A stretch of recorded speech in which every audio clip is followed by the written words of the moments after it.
Welcome to new TV Telugu. ఇప్పుడు AP top 10 చూద్దాం. ఆ ప్రకటనలో మాజీ మంత్రి విడుదల రజని ఇంకా ఏమన్నారంటే, ఇది కేవలం కక్ష సాధిస్తూ చేస్తున్న కుట్ర మాత్రమే. లేని కేసు సృష్టించి ఉద్దేశపూర్వకంగా వైఎస్ఆర్సీపీ నాయకులను వేధిస్తున్నారు. నాడు మద్యం రవాణాలో అక్రమాలు చేశారంటూ మాజీ మంత్రి కారుమూరి నాగేశ్వరరావును హైదరాబాద్ లో అక్రమంగా అరెస్టు చేశారు. వైఎస్ఆర్సీపీ ప్రభుత్వ హయాంలో మద్యం సరఫరా, విక్రయాలు అన్ని పారదర్శకంగా జరిగాయి.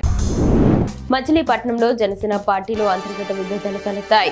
మేయర్ అభ్యర్థిగా బండి రామకృష్ణను ఏకగ్రీవంగా ఎంపిక చేయడాన్ని జనసేన నేత కొట్టే వెంకట్రావు వ్యతిరేకించారు. దీంతో జనసేన కార్యకర్తలు 2 వర్గాలుగా విడిపోయి పోలీసుల సమక్షంలోనే ఒకరిపై ఒకరు దాడి చేసుకున్నారు. ఈ ఘటన పార్టీలో తీవ్ర కలకలం రేపింది.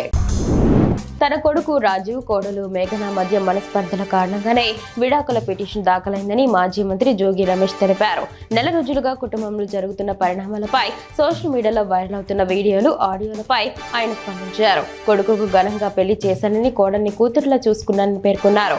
ఐటీడీపీ ఈ వీడియోలో వాయిస్ రికార్డు సృష్టించి తమ కుటుంబాన్ని మానసికంగా క్షోభకు గురి చేస్తున్నారని మండిపడ్డారు.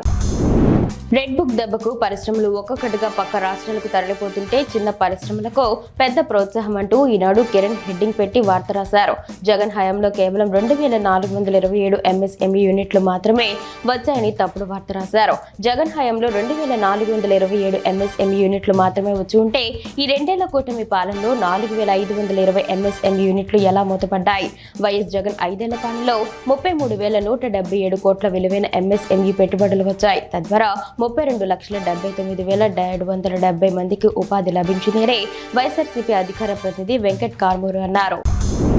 బీసీల పట్ల పూర్తి అవగాహనతో వారికి అధికారం ఇచ్చి అన్ని విధాల అభివృద్ధి చేయాలని ఆలోచించిన వ్యక్తి వైఎస్ జగన్. కేబినెట్ లో బీసీలకు చోటివ్వడం, వారికి అవకాశాలు ఇవ్వడంలో అందరూ సీఎంలతో పోలిస్తే వైఎస్ జగన్ గారే టాప్. బీసీలను చంద్రబాబు తన రాజకీయాల కోసం వాడుకోవడమే తప్ప వాళ్ళకి కల్పించిన ప్రయోజనాలు శూన్యమని మాజీ మంత్రి ధర్మాన ప్రసాదరావు పేర్కొన్నారు.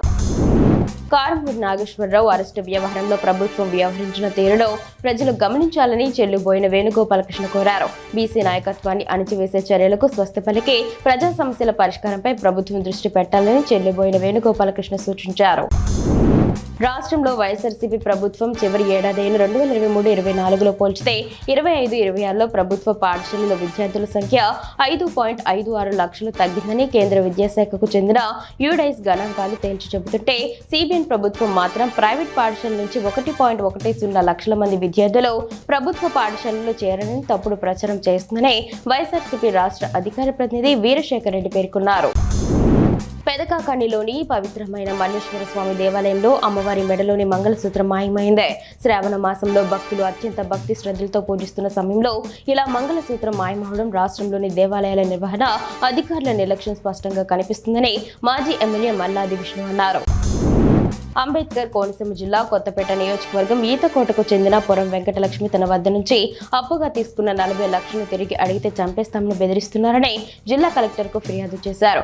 గంటి పెదపూడి గ్రామానికి చెందిన ఎర్రంశెట్టి పద్మరాజు, విజయలక్ష్మి కుందాలపల్లి గ్రామానికి చెందిన అన్నపూర్ణ 7 కొండలు వ్యాపారం చేసి లాభంలో వాటా ఇస్తామని నమ్మించి తన వద్ద నుంచి 40 లక్షలు తీసుకున్నారని వెంకటలక్ష్మి తెలిపారు. డాక్టర్ బిఆర్ అంబేద్కర్ కోనసీమ జిల్లా రావులపాలెంలో మాజీ ఎంపీ విజయసాయిరెడ్డి సంచలన ప్రెస్ మీట్ పెట్టారు. అనంతరం ఆయన మాట్లాడారు.